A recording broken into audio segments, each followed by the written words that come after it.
नमस्कार। आज की वीडियो में हम बात करने वाले हैं कि एसएससी एमटीएस 2025 के लिए हमारी जीके जीएस की स्ट्रैटेजी क्या रहने वाली है। अब मैं स्ट्रैटेजी के नाम पे आपको थोड़ी मोटी चीज़ें बता दूं तो उससे कोई फ़ायदा तो होगा नहीं आपका। मैं कुछ इस तरीके से बताऊंगी कि अगर आप बिल्कुल बिगिनर हैं, वो स्टूडेंट जिसने या तो अभी 10th क्लियर की है या तो बिल्कुल अभी इस कंपटीशन के फील्ड में एंटर ही हुआ है, वो भी इस चीज़ को समझ सके और उसके बाद इसे और वीडियोज़ देखने की ज़रूरत ना पड़े।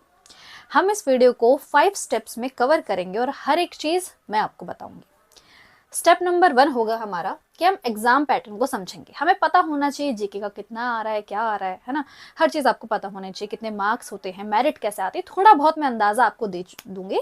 वैसे इसके ऊपर मैं ऑलरेडी वीडियो बना चुकी हूँ, बट अभी हम स्ट्रेटेजी की बात कर रहे हैं और ये चीज मैं एक्सप्लेन ना करूँ तो उन स्टूडेंट के लिए गलत होगा जो कि बिल्कुल बिगिनर है या फिर वो मेरी ये वीडियो पहली बार देख रहे हैं। स्टेप 2 हम देंगे कि आपको अपना फर्स्ट मूक देना होगा, वो आप कहाँ से करेंगे वो चीज़ मैं बताऊंगी। स्टेप 3 होगा हम टॉपिक वाइज, सब्जेक्ट वाइज आपकी वेटेज की बात करेंगे। स्टेप 4 के अंदर हम बुक्स और रिसोर्सेज के बारे में बात करेंगे। हर एक चीज़ मैं आपको बताऊंगी, पूरा लिंक्स भी प्रोवाइड करूंगी। सिर्फ बताऊंगी नहीं, लिंक्स भी प्रोवाइड करूंगी, तो कहीं जाने की जरूरत नहीं पड़ेगी। और स्टेप 5 हमारा जो होगा वो होगा सबसे ज़्यादा इंपॉर्टेंट, क्योंकि इसके अंदर हम बात करेंगे subject wise important topic, static GK के इंपॉर्टेंट टॉपिक, पॉलिटी, ज्योग्राफी। ये चीज़ मैं आपको बता दूं कि अगर आप ऐसा सोच रहे हैं ना कि जीके जीएस जो है ये आराम से ख़त्म होने वाली चीज़ है, जीके जीएस बहुत ही कॉम्प्लिकेटेड सब्जेक्ट है। एक पल के लिए मैथ्स आपको आसान लग सकती है, क्योंकि जो चीज़ आप पढ़ेंगे वो चीज़ आने की संभावनाएं ज़्यादा होती है। आप जितना इनपुट उसको देंगे, आउटपुट उतना अच्छा आने की संभावनाएं होती हैं। बट जीके जीएस ऐसा है ना कि कहाँ से क्वेश्चन आ जाए, कैसा क्वेश्चन आ जाए, कुछ नहीं पता। करंट अफेयर पे अगर मैं आपको बताऊं तो पिछले 6 महीने के करे या फिर कभी कभी तो 1 साल पहले के पूछ रहा है। अब 1 साल पहले के करंट अफेयर कौन करेगा, है ना। तो हम बिल्कुल प्रैक्टिकल स्ट्रेटेजी की तरह बात करेंगे। इस वीडियो के एंड तक जाते जाते आपके सभी डाउट क्लियर हो जाएंगे और आपके दिमाग में ये बिल्कुल भी नहीं आएगा कि मैम आपने ये चीज़ छोड़ दी। चलिए वीडियो की शुरुआत कर लेते हैं। आप यहाँ तक वीडियो में आके आपको ये पता चल चुका है कि आपको इस वीडियो को आगे देखना है या इस वीडियो को आप यहाँ छोड़ना चाहते हैं। शुरू करें, चलिए। सबसे पहली चीज़ हमें ये देखनी है, अच्छा कुछ और बातें कर लेते हैं। एप्लीकेशन फॉर्म कब आने वाला है, तो 26 जून को आपका एप्लीकेशन फॉर्म आएगा। अगर आप उससे पहले वीडियो देख रहे हैं या एप्लीकेशन फॉर्म निकलने के बाद भी वीडियो देख रहे हैं तो कोई बात नहीं, क्योंकि हमने ये स्ट्रेटेजी जो है वो 90 डेज के हिसाब से मैंने बताने की कोशिश की है। लास्ट डेट जो होगी आपकी 26 जुलाई होगी, तो कोशिश करिए जून के महीने में ही जैसे ही फॉर्म आ जाता है उसको भर दिया करें, क्योंकि आपके नियरेस्ट जो भी आपका एग्जाम होगा वो आपको देने की कोशिश करेगा। एसएससी एग्जाम जो होगा वो आपका सितंबर अक्टूबर में होगा, तो आपके पास अच्छा खासा टाइम है। इसको बिल्कुल भी वेस्ट ना जाने दे। ऐसा मत सोचे कि जब हमारा फॉर्म आएगा ना हम तभी पढ़ाई शुरू करेंगे, उससे पहले पढ़ाई शुरू नहीं करेंगे। अब चलते हैं अपनी स्ट्रेटेजी की तरफ। स्टेप 1 को हम देखते हैं, जो कि है हमारा एग्जाम पैटर्न। एग्जाम पैटर्न में आपको दो बताओ। देखो, इसके अलावा जेके जे से इंग्लिश के अलावा भी आपकी मैथ्स और रीजनिंग आती है, बट वो आपका क्वालिफाइंग होता है, उसमें आपकी मेरिट नहीं आती है, तो हम इसके ऊपर बात करेंगे। अगर वो वीडियो देखनी है तो ऑलरेडी पड़ी हुई है मेरे यूट्यूब पे, आप वहां पे जाके देख सकते हो। तो जेके जेएस जो होता है इसके आपके 25 क्वेश्चंस आते हैं और ऐसे ही आपके इंग्लिश के भी 25 क्वेश्चंस आते हैं। टोटल 50 क्वेश्चंस आपके आते हैं। फिर आपको 75 मार्क्स होते हैं, मतलब हर एक क्वेश्चन 3 मार्क्स का होता है। हर एक क्वेश्चन 3 मार्क्स का होता है, मतलब अगर आप सही आंसर देंगे तो आपको 3 मार्क्स मिलेंगे और अगर आप गलत आंसर देंगे तो -1। तो जीके जीएस में क्या करते हैं ना, स्टूडेंट तुक्के लगा के आ जाते हैं। देखो, प्लस होने की जगह ना माइनस माइनस हो जाता है। तो जीके जीएस में हम थोड़ा सेफ रह के चलने वाले हैं, ठीक है। बहुत कम रिस्क लेंगे, ठीक है। अगर आप चाहते हो कि मुझे ये बताओ कि मैम रिस्क किस टाइम पे लिया जाता है, मॉक टेस्ट वगैरह जब हम लगाते हैं तो किस तरीके से तय करें कि यहाँ पे हम तुक्का लगाने वाले हैं या नहीं लगाने वाले हैं, किस बेसिस पे लगाया जाता है, मेरे को कमेंट कर देना, मैं उसके ऊपर वीडियो बना दूंगी, ठीक है। तो 75 मार्क्स टोटल आपका 150 मार्क्स का होता है। तो अगर मैं आपको जेके जेएस की स्ट्रेटेजी के हिसाब से बताऊं तो आप 75 मार्क्स को टारगेट कर रहे हैं और आपको 25 क्वेश्चंस दिए जाएंगे। ये 25 क्वेश्चंस तय करेंगे कि आपका मेरिट में नाम आएगा या नहीं आएगा। तो 150 टोटल होता है, 150 मार्क्स होता है, इसका आपकी मेरिट से आता है। इससे जितने ज्यादा क्लोज आप नंबर लेके आ पाओगे उतने ज्यादा चांसेस होंगे आपका सिलेक्शन पाने के। 45 मिनट्स आपको इसके लिए दिए जाते हैं, ठीक है। तो आपके टोटल आप देख सकते हैं, आपको 50 क्वेश्चंस के लिए 45 मिनट्स दिए जाते हैं। आपको लगेगा मैम बहुत कम टाइम है, बिल्कुल भी कम टाइम नहीं है। मैथ्स नहीं है, सॉल्व करना पड़ेगा, क्योंकि ये चीज समझो, जीके क्वेश्चन क्या होता है, आंसर आता होगा तो टिक, नहीं आता होगा तो रॉन्ग। एग्जैक्टली यही होता है। तो इसमें बिल्कुल बढ़िया टाइम होगा। हमारा चलते हैं हम सेकंड स्टेप की तरफ, जो होता है give your first mock test. देखो एग्जाम पैटर्न जानने के बाद हमको आइडिया लग चुका है कि हमको क्या पूछा जाएगा, कैसे पूछा जाएगा। अब है हम थोड़ा बहुत ना एग्जाम लेवल को चेक कर ले। हम पढ़ाई तो शुरू कर देते हैं, पढ़ाई शुरू कर देते हैं, और पढ़ाई शुरू करने के बाद ऐसा होगा कि आपको ये नहीं पता भाई एग्जाम लेवल क्या है, मैं क्वेश्चंस जो लगा रहा हूँ, मैं प्रैक्टिस जो कर रहा हूँ, वो सारी चीजें जो है क्या उससे मेरे को फायदा इतना ज्यादा मिलने वाला है या नहीं। मुझे पता तो होना चाहिए कि मैं मेरा लेवल कहाँ पे है, मेरी इसमें नॉलेज कितनी है, ताकि आपको पता चल जाए कि कितना स्कोर होगा। ठीक है, तो इसके लिए जो आपको जो फर्स्ट मॉक टेस्ट देना होगा, पीवाईक्यू टेस्ट देना वैसे आप, ठीक है, पीवाईक्यू वाला देना मॉक टेस्ट। उसके अंदर जो आपका रिसोर्स होगा, जो आप रिसोर्स यूज करने वाले हैं, जो कि मैं रिकमेंड करती हूँ आपको, टेक्स्ट बुक ऐप। बहुत बार रिकमेंड किया है, हर बार बोलती हूँ, और टेक्स्ट बुक ऐप के बारे में मुझे शायद आपको बताने की चीजें जरूरत नहीं है, ये होना बहुत जरूरी है। सिर्फ फर्स्ट मॉक टेस्ट में नहीं, आप जितने भी अभी जो मैं आपको यहाँ पे बताने वाली हूँ ना कि पीवाईक्यू प्रैक्टिस के लिए ऑनलाइन सोर्स क्या होगा, मैं यहाँ पे भी आपको टेक्स्ट बुक ही बताने वाली हूँ, क्योंकि इससे ज्यादा बेस्ट ऐप मूक लगाने के लिए, टेस्ट सीरीज लगाने के लिए और अफोर्डेबल दाम में आपको कहीं पे भी नहीं मिलने वाला है।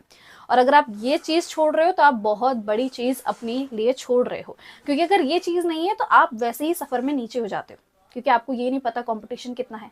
आप जब भी टेस्ट लगाते हो मॉक टेस्ट में, तो वहां पे आपको सारी चीजें दिखती हैं, आपकी रैंक कितनी आ रही है, स्कोर कितना आ रहा है, बहुत बढ़िया। अभी मैं आपको बताऊं तो आपको लेना क्या चाहिए, तो मेरे हिसाब से देखो आपको पास प्रो लेना चाहिए। टेक्स्ट बुक का पास प्रो आता है, वो आप ले सकते हैं। इसका जो प्राइस है वो आपका 699 रुपीज होता है, बट अगर आप मेरा कूपन कोड यूज करेंगे KSHH, डबल एच करना, सारे के सारे चारों लेटर आपकी कैपिटल में रख देना, KSHH अगर आप लिखते हैं, तो आपको 12% का फ्लैट डिस्काउंट मिलेगा, और आपका जो ये प्राइस है वो 615 रुपीज हो जाएगा। 615 रुपए में आपको पास प्रो मिल जाएगा, वो भी पूरे साल भर का। और क्या चाहिए एग्जैक्टली, क्योंकि आप मंथली पे करेंगे वो बेकार चीज होती है, आप खुद अपने आप ही ढूंढने की फ्री में कहीं से मिल जाए, देखो वो चीज ना वर्क नहीं करती है। टू बी ऑनेस्ट मैं आपको बताऊं, फ्री में चीज आप ढूंढ रहे हो वो वर्क नहीं करेगी। यहाँ पे आपको फायदे क्या होंगे, सिर्फ ऐसा नहीं है कि सिर्फ एमटीएस के लिए, आप किसी और एग्जाम की तैयारी करो आपको वहां पे फायदा होगा, क्योंकि इसके अंदर आपको 80,000 प्लस मॉक टेस्ट मिल जाएंगे। 800 एग्जाम्स को तो इन्होंने ऑलरेडी यहाँ पे रखा हुआ है। आपने कभी 800 गवर्नमेंट एग्जाम्स के बारे में कभी सुना है? नहीं ना, यहाँ पे वो चीजें भी अवेलेबल हैं। इतनी चीजें जो कि आपको लगेगा कि 615 रुपए दे के, अगर आप कूपन कोड यूज करते हैं तो 615 रुपए दे के आपके लिए तो बहुत सोने पे सुहागा वाली डील होगी ये आप ले सकते हैं। इसका जो लिंक वगैरह होगा मैं डिस्क्रिप्शन में डाल दूंगी, तो वहां से आप इसको चेक कर सकते हैं, और जरूर से जरूर ले लेना, क्योंकि अगर ये नहीं ले रहे हो तो बहुत बड़ी चीज मिस कर रहे हो। जितने ज्यादा मॉक टेस्ट लगाओगे उतने ज्यादा ही आगे बढ़ोगे, क्योंकि आपको क्या होता है, एनवायरमेंट चाहिए होता है, उस माहौल में आपको बैठना होता है ताकि उस तरीके से आप लगा पाए। आपको यही नहीं पता होगा। मुझे टेक्स्ट बुक की सबसे ज्यादा खास बात ये होती है कि अगर आप टेक्स्ट बुक ले लेते हैं तो आपको टीचर से एज अ पर्सनल डाउट पूछने की जरूरत नहीं पड़ती। देखो हर कोई आजकल ऑनलाइन बैच लेता है, तो क्या जो ऑनलाइन बैच में जो भी टीचर पढ़ाते हैं, मैं खुद भी ऑनलाइन बैचेस चलाती हूँ, तो क्या मैं हर एक स्टूडेंट को पर्सनली हर एक छोटे छोटे डाउट का आंसर दे पाऊंगी, जो कि पॉसिबल नहीं होता है, क्योंकि बहुत सारे स्टूडेंट जो होते हैं एनरोल करते हैं बैचेस के अंदर। इसके अंदर खास बात क्या होती है कि इसका जो एक होता है आंसर, एक होता है सॉल्यूशन। इसमें आंसर तो आपको हर जगह मिल जाता है, इसका जो सॉल्यूशन होता है वो डिटेल सॉल्यूशन होता है। हिंदी मीडियम के स्टूडेंट को ध्यान रख के बनाया गया है। अगर आप जैसे मान लीजिए आप इंग्लिश कर रहे हैं, इंग्लिश के अंदर वोकैब वाला क्वेश्चन कर रहे हैं, 4 ऑप्शन आपको दिए गए होंगे, एक ऑप्शन आपका सही होगा, इसमें बाकी के 3 के हिंदी मीनिंग तक प्रोवाइड किए गए हैं। इतना डिटेल सॉल्यूशन की जरूर से जरूर आप उसे कर सकते हो। तो मैंने आपको डिटेल में चीजें समझा दी। अगर आपको पास प्रो लेना है, मैं तो कहूंगी जरूर ले लें। अगर ये नहीं ले रहे हो तो मिस कर रहे हो। मैं आपको डिस्क्रिप्शन में चीजें प्रोवाइड कर दूंगी, वहां से आप इसको ले सकते हैं। तो आपको जो फर्स्ट टेस्ट होगा आप कुछ इस तरीके से उसे लगाने। अब हम देखते हैं स्टेप नंबर 3 का, जो कि है सब्जेक्ट वाइज वेटेज। ये जो चीज मैंने यहाँ पे लिखी है ना, इसको निकालने में मेरे को इतनी मेहनत लगी है। ये जो पोर्शन है ना, ये पोर्शन जो आपको यहाँ दिख रहा है, इसको ढूंढने में, मतलब इसके ऊपर एनालिसिस करके कितने ज़्यादा टेस्ट लगा के मैंने इसको फाइनल किया था, आपको ये यूट्यूब पर कहीं पे भी नहीं मिलने वाला है, बिकॉज ये खुद का मेरा ढूंढा हुआ चीज़ है। तो स्टैटिक जीके के 25 क्वेश्चंस आते हैं टोटल। स्टैटिक जीके के उसमें से कितने क्वेश्चंस आते हैं इसको देख लेते हैं। तो 9 क्वेश्चंस आपको स्टैटिक जीके के एवरेज देखने को मिलेंगे। इससे आपको ये पता चल रहा है स्टैटिक जीके तो भाई बहुत इंपॉर्टेंट है, बहुत इंपॉर्टेंट। अगर आप इस चीज को पढ़ लोगे तो काफी अच्छा स्कोर कर लोगे। बहुत टफ है। ये सारे बाकी के जो है ना, इन सबको प्रिडिक्ट कर पाना बहुत आसान है। स्टैटिक जीके इतना टफ है ना कि आप सोच नहीं सकते क्वेश्चन कहाँ से बन जाएगा। ठीक है, अगर आप किसी का कहीं पे बैच वगैरह भी लेते हैं, आपको लगता है कि वहां से स्टैटिक जीके पढ़ लेंगे, तो कहीं से भी पढ़ लो। अगर एक टीचर भी जाके बैठ रहा है ना एग्जाम में, उसको भी स्टैटिक जीके के क्वेश्चन तब भी छूट जाएंगे। 9 में से तो नहीं सारे के सारे छूट जाएंगे, बट 9 में से आप मान लो 2-3 क्वेश्चन तो ऐसे होंगे जो कहेगा कि ये कहाँ से आ गया, कितना दूर का पूछ ले, बहुत माइन्यूट से माइन्यूट चीजें पूछ लेता। अगर आपको लग रहा है मैं चीजें बड़ा चढ़ा के कह रही हूँ, तो बिल्कुल भी नहीं। उन स्टूडेंट से पूछे जिन्होंने 2022 में भी दिया, 23 में भी दिया, 24 में भी दिया, क्योंकि 2022 में आपका जो पैटर्न चेंज हुआ था उसके हिसाब से बता रही हूँ, ये सब चीजें दी। तो स्टैटिक जीके सबसे ज्यादा टफ चीज है आपकी। इसको ऐसा मत समझना कि सिर्फ इसको प्रिपेयर कर लोगे और आपको सारी चीजें हो जाएंगी। फिर उसके बाद आपका हिस्ट्री आता है। ठीक है, उसके बाद आपका हिस्ट्री आता है। हिस्ट्री के बाद आपका 4 नंबर देख लो, 4 क्वेश्चन आएंगे। ज्योग्राफी के 3 आएंगे, पॉलिटी के भी 3 आएंगे, करंट अफेयर के 3, साइंस के 2 और इकोनॉमिक्स का 1। इकोनॉमिक्स वाले को आप रहने दे सकते हो। ठीक है, इकोनॉमिक्स वाले को आप रहने दे सकते हो, क्योंकि इसका जो एक क्वेश्चन होता है वो पता नहीं अजीब व गरीब सा पूछ लिया जाता है। स्ट्रेट फॉरवर्ड क्वेश्चन आ गया तो इकोनॉमिक्स कर लेना, नहीं आया तो रहने देना। वैसे मैं तो कहूंगी इकोनॉमिक्स के कुछ क्वेश्चन, कुछ मेन टॉपिक्स जो मैं इंपॉर्टेंट टॉपिक्स बताऊंगी, सिर्फ उन्हीं को कवर कर लेना, और कुछ करने की जरूरत आपको खास नहीं पड़ने वाली है। तो साइंस के 2, जो कि आपको 2 क्वेश्चन याद देखो कहीं से भी आता है। वैसे बायोलॉजी का 1 क्वेश्चन कंफर्म आता है, और जो कि डिजीज से रिलेटेड होता है मेनली, तो ये आता है। ठीक है, तो साइंस के 2 क्वेश्चन, करंट अफेयर के 3। ये करंट अफेयर का भी मैं बताऊंगी अभी आपको, करंट अफेयर पढ़ना कहाँ से है, हर चीज तो बता दूंगी, करंट अफेयर का भी बताऊंगी। ठीक है, वैसे जो मैं बुक बताने वाली हूँ उसके अंदर आपको करंट अफेयर भी इंक्लूडेड होगा, क्योंकि जो बुक बताऊंगी वो 2025 के लिए। आपको लगेगा ल्यूसेंट बताने वाली हूँ, नहीं, ल्यूसेंट नहीं बताने वाली हूँ। पॉलिटी के 3, ज्योग्राफी के 3, ये बहुत बेसिक से आता है, ज्यादा टफ नहीं आता है इसमें। हिस्ट्री आपकी टफ देखने को मिल जाती है आपको, बाकी सब आपका इजी देखने को मिल जाएगा। ठीक है, और बाकी तो आप प्रैक्टिस करते रहेंगे टेक्स्ट बुक ऐप से, तो उससे तो आपको और ज्यादा फायदा देखने को मिलता ही है। आगे चले, ये सब चीजें तो आप लिख रखा था तो आप पढ़ सकते थे। अब देखते हैं स्टेप नंबर 4, जो कि है आपका बुक्स एंड रिसोर्सेस। ये इंपॉर्टेंट है, क्योंकि जो चीज मैं बताने वाली हूँ वो आपको कोई नहीं बताएगा। हर कोई आपको बुक के नाम पे ल्यूसेंट बताता मिलेगा, वो नहीं मिलेगा। तो मैं आपको बुक दिखाती हूँ। सबसे पहले देखते हैं बैच को आपको कौन सा लेना है। तो देखो, बैच एक लेना जरूरी है। ठीक है, नहीं लेना है आपकी इच्छा होगी, मैं अपनी तरफ से आपको पूरा बताऊंगी। तो मेरा बैच आता है जीके जीएस फाउंडेशन बैच करके।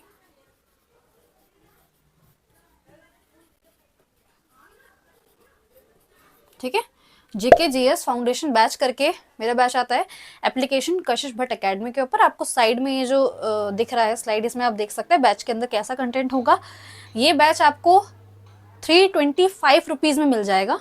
ठीक है, 325 रुपीज में, और इसमें हर एक चीज आपकी कवर करवाई जाएगी।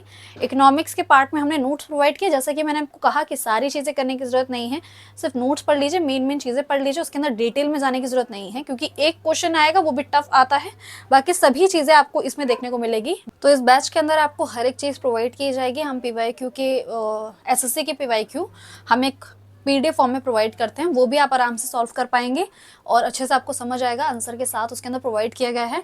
उसके अलावा आपको प्राइस रेंज जो देखने को मिल रहा है, हमने उसको अफोर्डेबल पे रखा है। हमने ज़्यादा, पहले हम सोचे थे इसका प्राइस जो है हम 500 तक अप्रॉक्स का रखें, बट नहीं, हमने 325 का रखा है। तो आप एप्लीकेशन का लिंक मैं पिन कमेंट में या फिर डिस्क्रिप्शन में प्रोवाइड कर दूंगी, वरना आप खुद भी जाकर टाइप कर सकते हैं कशिश भट्ट एकेडमी, तो आपको वहां से देखने को मिल जाएगा।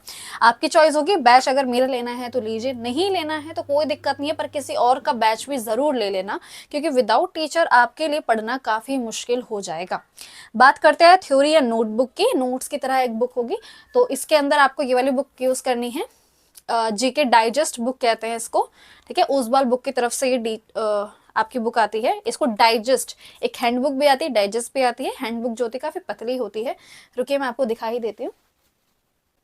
ये देखिए, ये वाली जो होती है हैंडबुक होती है, और ये डाइजेस्ट होती है। कुछ इतना बड़ा इसके अंदर अंतर देखने को मिलेगा, बट अभी आपके पास काफी टाइम है, तो अभी आप डाइजेस्ट ले लीजिए। वैसे आपको दोनों ले लेनी चाहिए, ये टाइम जब आप डिटेल में पढ़ रहे हैं, और ये जब आपको सिर्फ नोट्स बनाना है, तो एक बुक की तरह समझिए इसको, नोट्स की तरह दोनों ले सकते हैं। वरना अभी तो मैं कहूंगी अगर एक लेना है तो डाइजेस्ट ले लीजिए। डाइजेस्ट काफी आपको डिटेल में चीजें प्रोवाइड की गई होंगी। और सबसे अच्छी बात जो मुझे इसके अंदर लगती है, करंट अफेयर को भी ऐड किया गया है।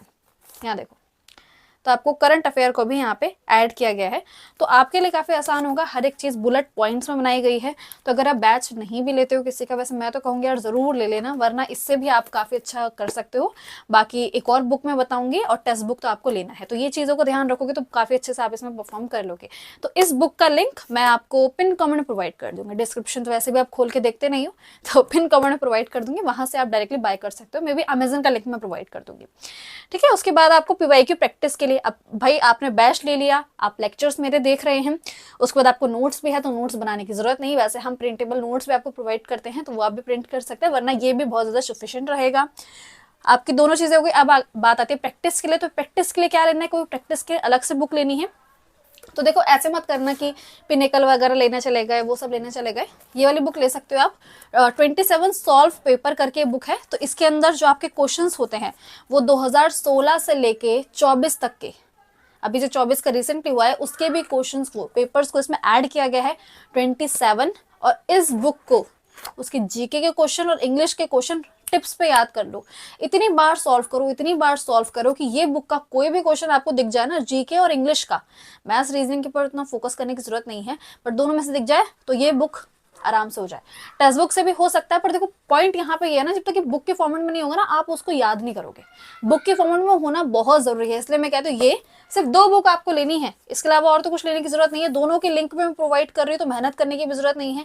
एक जीके डाइजेस्ट बुक लेनी है, एक 27 सॉल्व पेपर बुक लेनी है, इसके अलावा और कुछ भी आपको लेने की जरूरत नहीं है। जैसे कि मैंने कहा 2016 से लेकर 24 तक का। तो बार बार मत पूछना, मुझे कमेंट करते हो मैम इसमें सभी होंगे क्या, मैम इसमें ऐसा होगा। अरे हाँ, सॉल्व है, डिटेल सोल्यूशन भी प्रोवाइड है, और क्या चाहिए। तो 2 बुक है, वो मैंने आपको बता दी है, आपकी चॉइस है। अगर आपको लगता है कि मैं जेन्युइन चीज बताऊंगी तो खरीद सकते हो। हर बार प्रमोशन नहीं कर रही हूँ, हर बार जितनी बार भी मैं तुम्हें बोलूंगी एमटीएस रिलेटेड वीडियो बनाऊंगी, यही दोनों बुक बताऊंगी। ऐसा हो सकता है कि मान लो एग्जाम के बिल्कुल करीब है, तो अभी तो बहुत ज़्यादा टाइम है, तो मैंने आपको डाइजेस्ट बोला, बल्कि है पर ज़रूर ले लिएगा। पर जैसे 1 महीना बच रहा है, 2 महीने, उसमें मैं स्ट्रैटेजी बना रही हूँ, तो मैं हैंडबुक बता दूंगी। इतना ही डिफरेंस होगा, और कोई डिफरेंस देखने को आपको नहीं मिलेगा। ये बता दी 27 solve PYQ book, link pin comment में मिल जाएगा, डायरेक्टली वहां से बाय कर लेना। मैं कहूंगी डाइजेस्ट और हैंडबुक दोनों ले सकते हो तो बहुत बढ़िया, वरना डाइजेस्ट जरूर ले लेना। ऑनलाइन के लिए टेक्स्ट बुक बता दिया, कूपन कोड है KSHH, ठीक है, ये हो गया। हर बार अगेन कह रही हो, तुमको ऐसा लग रहा होगा कि नहीं मैम अभी के लिए बोल रही है, अगली बार कुछ नहीं, हर बार मैं आपको यही चीज बताने वाली हूँ, ठीक है। तो ये सारे आपके हो गए। अब हमारा जो स्टेप 5th है वो है सब्जेक्ट वाइज इंपॉर्टेंट टॉपिक। और मुझे लगता है वीडियो में सबसे ज्यादा स्टूडेंट इसी के लिए वेट कर रहे हैं कि मैम ये कब लिखने वाले और ये चीज समझा लो, है ना। तो इसको हम एक एक करके समझते हैं, हर एक चीज के बारे में बात करेंगे। इन सभी को, सभी के सभी का इंपॉर्टेंट टॉपिक्स मैं यहाँ पे लिखती हूँ, फिर हम उसके ऊपर बात करते हैं, ठीक है। या तो आप यहाँ पे स्क्रीनशॉट ले सकते हैं, वरना कॉपी में नोट भी कर सकते हैं। मेरा कहना ये होगा, जिस भी कॉपी में नोट्स बना रहे हो या कहीं पे, वैसे नोट्स बनाने की जरूरत नहीं है, डाइजेस्ट और हैंडबुक बता दिए तो नोट्स की जरूरत नहीं पड़ेगी, ठीक है। स्टैटिक जगह के अंदर आपके यहाँ पे आपको दिख रहा होगा अभी, डांस एंड डांसर आप कर सकते हैं। फिर instrument and musician, book and author, senses 2011 की, क्योंकि 2011 के ही हुए हैं तो वो। Festival and Mela, famous awards, government scheme, first in India, temples, और स्पोर्ट्स रिलेटेड नॉलेज। ये 10 वाला जो मैंने लिखा है स्पोर्ट्स रिलेटेड नॉलेज, इसको जरूर कर लेना। इस रिलेटेड क्वेश्चन आता है, कुछ भी आ सकता है, कितने टीम के अंदर प्लेयर्स होते हैं, किसकी कितनी वो होती है, ग्राउंड से रिलेटेड आ सकता है, तो ऐसी चीज़ें भी आपको देखने को मिलती हैं, तो इस चीज़ को ऐसे नेग्लेक्ट मत करना। तो स्टैटिक जेके के मैंने आपको 10 बताए हैं, इन 10 को आप कहीं पर नोट कर लीजिए, वरना यहाँ पे स्क्रीनशॉट भी आप ले सकते हो। आगे चलते हैं, हिस्ट्री के बारे में बात करते हैं। हिस्ट्री में सबसे पहले देखते हैं एंशिएंट हिस्ट्री को। तो इसके अंदर आपका इंडस वैली सिविलाइजेशन होगा, बुद्धिज्म, मौर्यास और गुप्तास, ये 4 टॉपिक तो जरूर से जरूर कर लेना एंशिएंट हिस्ट्री के अंदर। वैसे मैंने आपको डिटेल में चीज़ें करवाई हैं बैच वगैरह में, बट आप ऐसे जरूर कर सकते हो। मेडिवल हिस्ट्री की बात करते हैं, दिल्ली सल्तनत करेंगे, मुगल करेंगे, विजयनगर एम्पायर करेंगे, और कुछ वॉर्स एंड बैटल्स के बारे में। तो अगर बैच लेते हो तो उसके अंदर आपको दिख जाएगा वॉर्स एंड बैटल के लिए मैंने अलग से एक वीडियो बना रखी है, वरना आपको जो नोट्स प्रोवाइड करेंगे उसमें तो आपको वीडियो देखने की भी जरूरत नहीं पड़ेगी, इतने बढ़िया नोट्स होंगे वो। तो दिल्ली सल्तनत और मुगल तो वैसे भी हम करती हैं, बट विजयनगर एम्पायर को भी देख लेना, वहां से भी आपको कहीं ना कहीं से क्वेश्चन देखने को मिल जाते हैं। मॉडर्न हिस्ट्री की अगर हम बात करें तो 1857 का रिवॉल्ट, फिर उसके बाद गवर्नर और वाइसराय से रिलेटेड जो नॉलेज होती है वो आपको पता होनी चाहिए। गांधीयन ईरा, गांधी जी से जब आए थे उसके बाद से जो जो चीज़ें हुई हैं, उन्होंने कौन कौन से रिवॉल्ट्स में लिया, साथ दिया, सत्याग्रह, ये सब जो हुआ है ना, चोरा चोरी वाला जो इंसिडेंट है, वो सब के बारे में डेट वगैरह आपको याद होनी चाहिए। और इंडियन नेशनल कांग्रेस के सेशंस, उससे रिलेटेड भी कि पहली बार कब हुआ था, एनी बेसेंट ने कब किया था, गांधी जी जब बने थे प्रेसिडेंट तब कब का था, तो ऐसे करके आपको याद होना चाहिए। तो ancient history, medieval history, modern history, हमने तीनों के बारे में बात कर ली है। तो हमने स्टैटिक जीके को देख लिया, हिस्ट्री को देख लिया। अब हम चलते हैं अपनी ज्योग्राफी की तरफ। तो ज्योग्राफी में 5 टॉपिक तो कन्फर्म आप करने वाले हैं, रिवर्स, हिमालय, सॉइल, क्रॉप और सोलर सिस्टम। फिर से देख लीजिए, रिवर्स, हिमालय, सॉइल, क्रॉप और सोलर सिस्टम, ये 5 टॉपिक जो है ज्योग्राफी के वो आपको अच्छे से करने हैं। आगे देखते हैं हम पॉलिटी के हमारे इंपॉर्टेंट टॉपिक्स क्या रहने वाले हैं। तो आर्टिकल्स करेंगे आप, जो कि आपको पता ही है। अगर आप चाहते हैं मैं आर्टिकल के लिए एक डिटेल वीडियो बनाऊं यूट्यूब पे फ्री में, क्योंकि बैच में तो ऑलरेडी है, पर फ्री में बनाओ तो वो भी मैं कर सकती हूँ, आप बता दीजिएगा। आप शेड्यूल्स याद करेंगे, इंपॉर्टेंट अमेंडमेंट जरूर याद करेंगे, बोरो फीचर कि हमने कहाँ कहाँ से बोरो किया है, आयरिश कॉन्स्टिट्यूशन से क्या किया है, ब्रिटिश कॉन्स्टिट्यूशन से क्या किया है, कैनेडियन कॉन्स्टिट्यूशन से क्या किया है, बोरो करे जो फीचर्स है उनको आपको याद होना चाहिए। और डीपीएस भी, ठीक है, directive principle of state policy. तो ये 5 टॉपिक जो पॉलिटी के हैं इनको आप अच्छे से करने वाले हैं। तो अभी तक हम क्या चीज़ें देख चुके हैं, अब हमें बात करनी है करंट अफेयर की। तो करंट अफेयर हमको कहाँ करने हैं? करंट अफेयर देखो, आपको पहली बात तो बुक जो बताई उसके अंदर है ही। अगर आप चाहते हैं कि मैम कोई ऐसा बता दीजिए, कोई चैनल बता दीजिए जो करवाता है, तो इंडो लोगस एक चैनल है, मंथली एक वीडियो लाते हैं, वो कर सकते हो। इंडो लोगस एक चैनल है, वहां से कर सकते हो। मेरे पास अभी ऐसा कोई कंटेंट आपको नहीं मिलने वाला है। करंट अफेयर की बात करूँ तो 4 टॉपिक तो मेनली आपको कवर करने ही होंगे। सबसे पहले स्पोर्ट्स रिलेटेड चीज़ें कर लेना, अपॉइंटमेंट, न्यू अपॉइंटमेंट क्या हुई है। जैसे अभी 2025 की अगर हम बात करें, अभी शुरुआत हुई है, तो अपॉइंटमेंट होना बहुत ज़्यादा शुरू हो चुकी है, इलेक्शन वगैरह हो रहा है, 2024 में भी काफ़ी हुए, तो वो आपको पता होना चाहिए। अवार्ड्स है ना, अवार्ड्स आपने देखा होगा स्टैटिक जीके के अंदर भी आया और करंट अफेयर्स में भी आया। तो अवार्ड वाला जो टॉपिक है, स्टैटिक जीके मतलब पुराना, 2 साल से पहले जो भी चीज़ें स्टैटिक जीके के अंदर आ जाती है। करंट अफेयर जो हाल ही में हुआ है वो वाला। और central and state government schemes, पुरानी से पुरानी पता होना चाहिए, नई से नहीं पता होना चाहिए। स्टैटिक जीके के अंदर स्कीम है, करंट अफेयर में हुए तो नई नई जो स्कीम आई है वो भी पता होनी चाहिए, पुरानी जो चलती आ रही है वो भी पता होनी चाहिए। कैसे भी क्वेश्चन आ सकता है, क्वेश्चन कैसे भी आ जाएगा, और बहुत इंपॉर्टेंट है स्टैटिक जीके और करंट अफेयर। बहुत डराने वाला टॉपिक है, बल्कि कितना भी आप पढ़ा लो ना, कितना बेहतरीन से बेहतरीन टीचर भी हो, आपको ऐसा नहीं हो सकता कि आप सब कर लो, कुछ ना कुछ छूट ही जाएगा। और नहीं छोड़ना चाहते हो तो सबसे बेस्ट यही तरीका है, जो 27 मैंने आपको सॉल्व पेपर वाली बुक बताई है, इसमें हर एक क्वेश्चन जो इतने सालों में आए हैं उसको रट्टा लगा लो, क्योंकि रिपीट होते हैं क्वेश्चन। तो ऐसा हो सकता है कि कहीं ना कहीं आपने सिलेबस में बेशक ना पढ़ा हो, पर क्वेश्चन आपने लगाया हो तो वो याद रह जाते हैं। तो इस चीज़ का ध्यान रख के आपको चीज़ें बताई जा रही हैं, ठीक है। और अगर इंग्लिश मीडियम से हो और बुक के लिए स्पेसिफिक कोई पीडीएफ यूज करना चाहते हो, तो अड्डा 24/7 का एक हिंदी रिव्यू करके आता है। ये सिर्फ और सिर्फ इंग्लिश मीडियम वालों के लिए, तो उनके लिए दिक्कत हो जाएगी। इंग्लिश मीडियम वालों के लिए ही मिलता है, हिंदी रिव्यू करके आता है, वो देख सकते हो। साइंस के अंदर इंपॉर्टेंट टॉपिक्स अगर मैं आपको बताऊं तो फिजिक्स के अंदर एसआई यूनिट्स करेंगे आप, इंस्ट्रूमेंट्स करेंगे, इन्वेंशंस करेंगे और फेमस थ्योरीज करेंगे, ठीक है। जैसे कुछ चीज़ें और भी होती है, न्यूट्रॉन की खोज किसने करी, प्रोटॉन की किसने खोज करी, और रदरफोर्ड का मॉडल जो था वो बहुत फेमस है, उधर से क्वेश्चन आपको देखने को मिल जाते हैं। तो कुछ ऐसे क्वेश्चंस हैं जो आपको पता होना चाहिए फिजिक्स के अंदर। बेसिकली फिजिक्स के बेसिक नॉलेज चाहिए बस। केमिस्ट्री के अंदर केमिकल नेम्स है ना, बेकिंग सोडा, वॉशिंग सोडा, इन सब का केमिकल नेम क्या है, इसके अंदर कितने मॉलिक्यूल्स होते हैं वाटर के, है ना। और पीओपी आपका जिप्सम हो गया, ये सब प्लास्टर ऑफ पेरिस के अंदर और जिप्सम के अंदर वाटर मॉलिक्यूल्स का अंतर होता है। नहीं समझ आ रहा है, कोई बात नहीं, कोई बात नहीं, पढ़ेंगे तो आ जाएगा। पीरियोडिक टेबल के बारे में थोड़ा बहुत पता होना चाहिए, डिटेल में जानने की जरूरत नहीं है। अलॉय और इंपॉर्टेंट लॉज के बारे में पता होना चाहिए, ठीक है। फिर बायोलॉजी के अंदर देखेंगे तो हम ह्यूमन डिजीज, जैसे कि मैंने कहा डिजीज से एक क्वेश्चन देखने को मिल ही जाता है हर साल, हर शिफ्ट के अंदर मेजरली। तो डिजीज वाइटामिन से रिलेटेड, विटामिन के है ना, जैसे होता है वो वाटर सॉल्युबल, फैट सॉल्युबल, ये सब होते हैं, उनका पता होना चाहिए। प्लांट किंगडम के बारे में, एलिमेंट किंगडम के बारे में थोड़ा बहुत पता होना चाहिए। बहुत डिटेल अजीब सा टॉपिक है ये, बट इसको छोड़ भी सकते हो, बट बाकी चीज़ें जरूर कर लेना। और सिस्टम ऑफ ह्यूमन बॉडी से रिलेटेड सारी चीज़ें आपको पता होना चाहिए। Digestive system, respiratory system, excretory system, circulatory system, दिल कैसे काम करता है, ये सारी चीज़ें तो ज़रूर से ज़रूर पढ़ लेना। और वो चीज़ें मैंने बहुत अच्छे तरीके से आपको अपने बैच में पढ़ाया है, ठीक है। तो ये जो 3 चीज़ें हैं यहाँ पे हमने बात कर ली, फिजिक्स, केमिस्ट्री एंड बायोलॉजी की, और ये तीनों को ही हमने यहाँ पे देख लिया है। अब हम चलते हैं इकोनॉमिक्स में। इकोनॉमिक जो है वो आपको इतना खास करने की देखो जरूरत होती नहीं है, मैंने कहा कि करने की जरूरत नहीं है, पर कुछ टॉपिक्स में बता देती हूँ। मैंने अपने बैच में भी एक पीडीएफ प्रोवाइड किया है, वो कर लोगे तो बढ़िया रहेगा आपके लिए। इकोनॉमिक्स के अंदर आप 5 ईयर प्लान कर सकते हो, ठीक है। बजट के बारे में कर सकते हो। वैसे बजट और 5 ईयर प्लान जो है ये आपको करंट अफेयर और स्टैटिक जीके में मिल जाता है, वहाँ पे भी आप ये कवर कर सकते हो। बजट का तो मैं फ्री में भी अवेलेबल करवा देती हूँ। जैसे 2024 का जो था, अभी 25 का भी, जो ये बजट है ये आपको मैं टेलीग्राम चैनल पर डाल देती हूँ, तो टेलीग्राम चैनल से भी जुड़ सकते हो। न्यू वीडियोस और कई अपडेट होते हैं, कुछ पीडीएफ्स होते हैं, वहाँ प्रोवाइड किए जाते हैं। और कॉमन फाइनेंशियल टर्म्स, ये वर्ड सिर्फ इतना सा कॉमन फाइनेंशियल टर्म्स यहीं फंस जाता है सबके सब, क्योंकि अजीब अजीब से क्वेश्चन यहीं से आ जाते हैं। बहुत चीज़ें डिटेल में पढ़नी पड़ती हैं, एक क्वेश्चन के लिए कितना डिटेल में पढ़ोगे, और ये चीज़ भी पता नहीं है कि कहाँ से क्वेश्चन आ जाएगा। इसलिए कहती हूँ कि इकोनॉमिक्स को छोड़ भी सकते हो। बाकी यहाँ पे जो हमने चीज़ें कवर की हैं, मेरे हिसाब से आपको समझ आ गई हैं। हमने हर एक चीज़ के ऊपर बात कर ली है। एक बार हम जल्दी से रिकैप ले लेते हैं। स्टेप 1 एग्जाम पैटर्न है, 75 मार्क्स को आप टारगेट कर रहे हैं, अच्छे सोच के चलिए।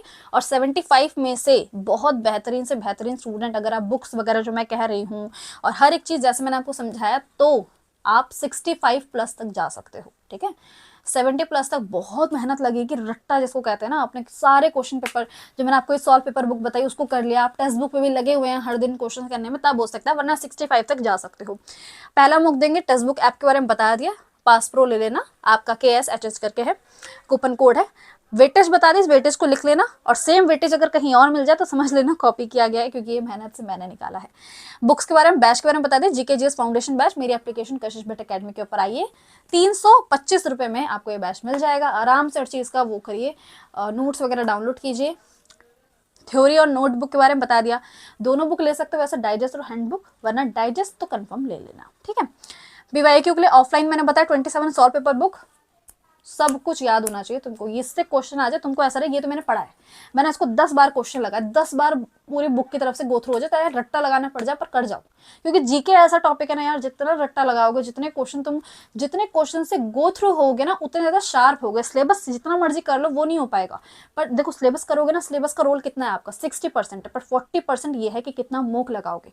जितना ज्यादा मोक लगाओगे, सिलेबस में वो चीज नहीं पढ़ी बट मोक में 7-8 बार चीजें पढ़ लिया, तो रट्टा लग जाता है, याद हो जाता है, हमको दिमाग में बैठ जाता है ऐसे करके। ऑनलाइन के लिए मैंने टेक्स्ट बुक बता दिया, और स्टेप 5 मैंने चैप्टर वाइज टॉपिक आपको बता दिए, सब्जेक्ट वाइज बता दिए, उनका आपने स्क्रीनशॉट ले लिया होगा। मैं कहूँगी एक जगह पे नोट कर ले, कोई अगर आपके पास बुलेटिन बोर्ड है या फिर कहीं पे भी डायरी वगैरह उसमें नोट कर ले, तो ये चीज़ें हो सकती है। तो हम यहाँ पे इस वीडियो को एंड कर सकते हैं। होपफुली आपको जो भी चीज़ें मैंने बताई, वीडियो लेंथी हो सकती है बट जो चीज़ें मैंने आपको बताई है बहुत जेन्युइन है, हर एक चीज़ को बहुत डिटेल करके बताया गया है। और एक चीज़ मैं क्लियर कर दूँ, पहली बार नहीं पढ़ा रही हूँ, 2023 में पढ़ाया है, 2024 में पढ़ाया है, और अब 2025 में पढ़ा रही हैं, तो पहले से हैं। ज़रूर अगर आप चाहते हैं कि SC MTS रिलेटेड मैं और वीडियोज़ लाती रहूँ, तो वैसे तो मैं हर साल लेके आती हूँ, बट आगे भी आपको मिलती रहेंगी, तो आप मेरे साथ जुड़ सकते हैं।